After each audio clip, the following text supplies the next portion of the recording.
Today, Professor Dr. Manoj Kumar will discuss and give lecture on the need for the balance scorecard. What is the balance scorecard? Purpose of the balance scorecard, and he will talk about the balance scorecard. The balance scorecard method is a strategic approach and performance management system and enables the organization to translate its vision and strategy into implementation. To translate the vision and strategy into implementation of the company, the balance scorecard is used. It is very important for the performance measurement of a company. The balance scorecard is a conceptual framework for translating an organization's vision into set of the performance indicator. Into the set of the performance indicator, knowing the performance of the organization, balance scorecard is necessary. If you want to know the performance of the organization, you make the balance scorecard for the successful running of the business. Performance indicator distributed among the four perspective: financial, customer, internal business process, and learning and the growth. Indicators are maintained to measure an organization's progress towards achieving its vision. Other indicators are maintained to measure the long-term drivers of the success. Through this scorecard, an organization monitors both its current performance, finance, customer satisfaction, and business process result, and its efforts to improve process, motivate and educate employee, and enhance information system. Its ability to learn and improve. A balanced scorecard enables us to measure not just how we have been doing, but also how well we are doing. It gives the answer that the how we are doing and the how well we are doing. Thus, in turn, gives a clear picture of the reality of the company. The balance scorecard is a way of measuring organizational, business unit, or the department success, balancing long-term and short-term actions, balancing different measures of the success: financial, customer, internal operation, human resource system, and the development, learning, and growth. Four kinds of the measures are there. The scorecard seeks to measure business from the following perspective: financial perspective, customer perspective, business process perspective, and learning and growth perspective. These are the perspective for the scorecard. Financial perspective measures reflecting financial performance, for example, number of the debtors, cash flow, or return on investment. The financial performance of an organization is fundamental to its success. If non-profit organization must make the books balance, financial figures suffer from two major drawbacks. Customer perspective. This perspective captures the ability of the organization to provide quality goods and services, effective delivery, and overall customer satisfaction for both internal and external customers. For example, time taken to process a phone call, results of the customer service, number of the complaints, or the competitive ranking. Business process perspective. This perspective provides data regarding the internal business results, again measures that lead to the financial success and satisfied customer. To meet the organizational objective and customers' expectation, organization must identify the key business process at which they must excel. Key processes are monitored to ensure that outcomes are satisfactory. Internal business processes are the mechanism through which performance expectations are achieved. For example, the time spent prospecting new customers, number of units that required rework, or the process cost.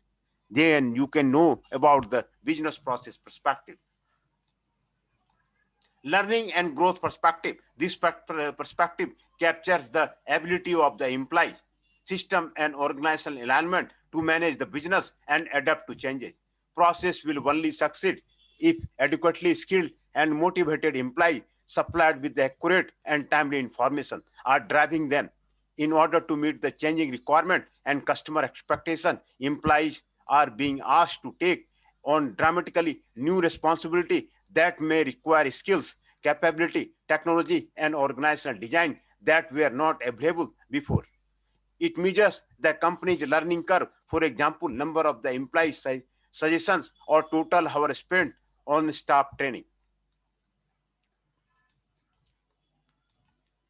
What are the objectives are there, what are the measures are there, what are the target and initiatives are there that can be known for the balance scorecard. We can know here within each of the balance scorecard, financial, customer, internal, process, and learning perspective, the organization must define the following: strategic objective, the strategy for achieving that perspective; measures, how progress for that particular objective will be measured; targets, the target value sought for each measure; initiative, what will be done to facilitate reaching out the target.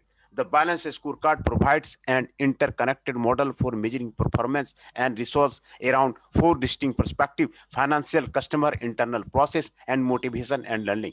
Each of these perspectives is stated in terms of the organization's objective, performance measure, targets, and initiative, and all are harnessed to implement corporate vision and strategy.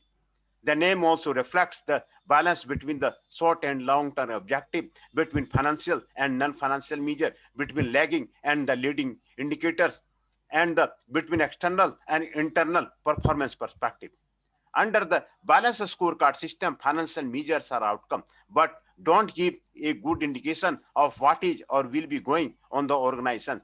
Measure of the customer satisfaction, growth, and retention is the current indicator of the company performance and internal operation. Efficiency, speed, reducing non-value added work, minimizing the quality problem that can check through the balance scorecard. A human resource system and development are leading indicators of company performance. Robert S. Kaplan and David P. Norton, the architects of the balance scorecard approach, recognized early that the long-term improvement in the overall performance was unlikely to happen. Technology only and hence placed greater emphasis on the organizational learning and growth. These in turn consist of the integrated development of the employee information and system capability. What are the context and the strategy of the balance scorecard? We know here. Just as a financial measure have to be put in the context, so does measurement itself. Without a tie to company strategy, more importantly, as the measure of the company strategy, the balance scorecard is useless. A mission, strategy, and objective must be defined. Measure of that strategy must be agreed upon to action need to be taken for a measurement system to be fully effective. Otherwise, it will appear as if the organization is standing at a crossroad but unaware of which path to take. Purpose of the balance card. Here we'll check up the what are the purpose of the balance scorecard. Kaplan and Norton found that the organizations are using the scorecard to clarify and update strategy, communicate strategy throughout the company, align unit and individual goals with the strategy, link strategic objective to long-term targets and annual budgets, identify and align strategic initiative, conduct periodic performance review to learn about the improved strategy. These are the purpose of the balance scorecard. Process of building a balance scorecard. What are the process of building the Kaplan Norton suggests the four-step process for building a scorecard. Define the measurement architecture, specify strategic objectives, choose a strategic measure, develop the implementation plan. Benefits of the balance scorecard. Some of the benefits include translation of the strategy into measurable parameter, communication of the strategy to all stakeholders, alignment of the individual goals with the organization's strategic objective, feedback of implementation results to the strategic planning process, preparing the organization for the change. It provides for a front-end justification as well as a focus and integration for the continuous improvement, re-engineering, and transformation process.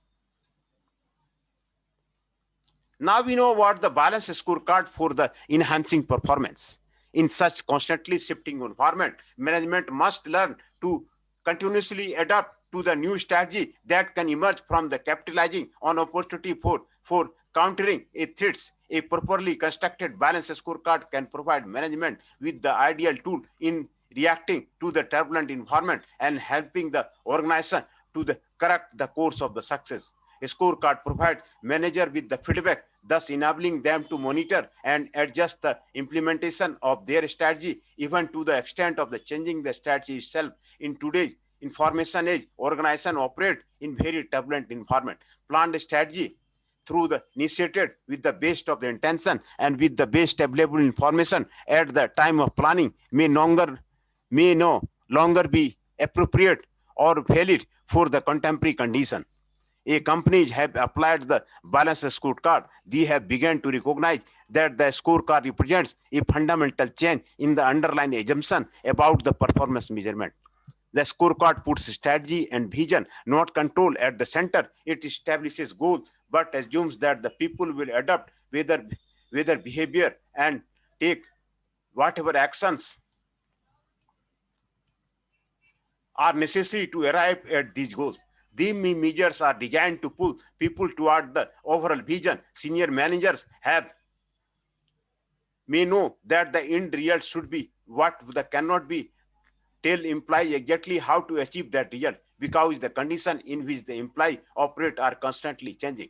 The new approach to the performance measurement is consistent with the initiative underway in the many organizations: cross-functional integration, cross-supplier partnership, global scale, continuous improvement, and team rather than individual accountability.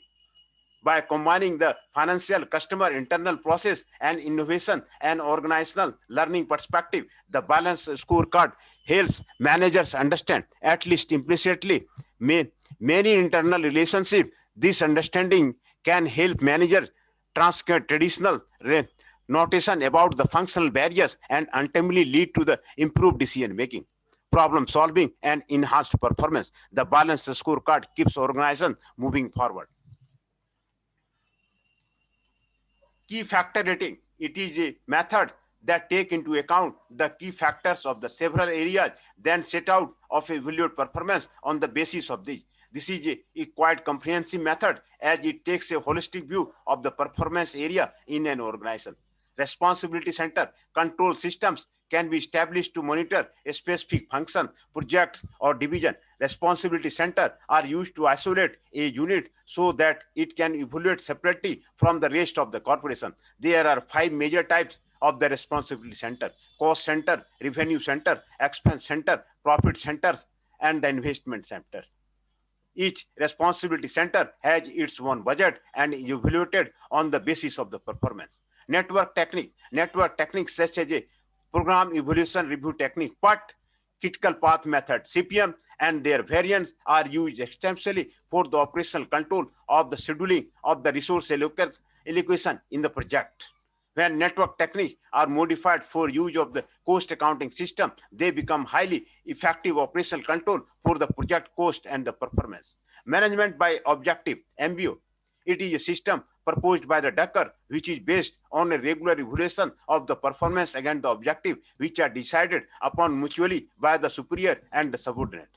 By the process of the consultation, objective setting leads to the establishment of the control system that operate on the basis of the commitment and self-control. Thus, the scope of the MBO to be used as a operational control is quite expansive. Memorandum of Understanding. This is an agreement between PSU and Administrative Ministry of Government in which both specify their respective commitment and the responsibility. The system works in effective control of the performance of the PSU.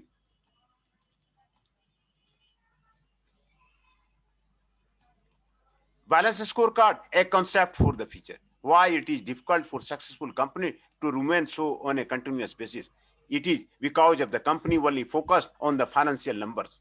CS, says Dr. Ali Nayak, a consultant and expert of this concept called balance scorecard. Balance scorecard gives a picture of the future, says Nayak. There were many successful companies like Nirnon, Paragon Textile, Metfall in the past. Where are they? Know they failed because they could not devise proper strategy for the future. Dr. Nayak told Business Line on the sideline of a seminar organized by the Indian Electrical and the Electronic Manufacturer Association here recently. Balanced, as the name suggests, called for the balance between the financial and non-financial measure, long-term and short-term objective, and external and internal performance. A scorecard initially came into the being a measurement system and gradually evolved into a core management system. Dr. Knight said balance scorecard continues to emphasize on the financial performance measure, but at the same time highlight future performance drivers, key initiative to be taken to provide a framework for the strategic management. It has been designed around four perspectives: financial, customer, internal, and the learning of the growth. In balance scorecard, financial perspective is always important, but a healthy revenue growth, proper utilization of asset, and investment strategy are also must for any organization. Balance scorecard articulate customer and market-based strategy that will deliver super value to customer, build customer loyalty, and bring superior financial result. It specifically look at the value of proposition that the organization will deliver to the customer in target market segment. It propagates building better understanding and leveraging relationship with customers. This is about the balance scorecard. This is about the balance scorecard. This is about the balance scorecard. We know the balance scorecard concept for the future. We know about the what balance scorecard for enhancing the performance, benefits of the balance scorecard, the process of the building a balance scorecard, purpose of the balance scorecard, and the what are the contact, objective, measure, target, and initiative. And we know about the what is the balance scorecard.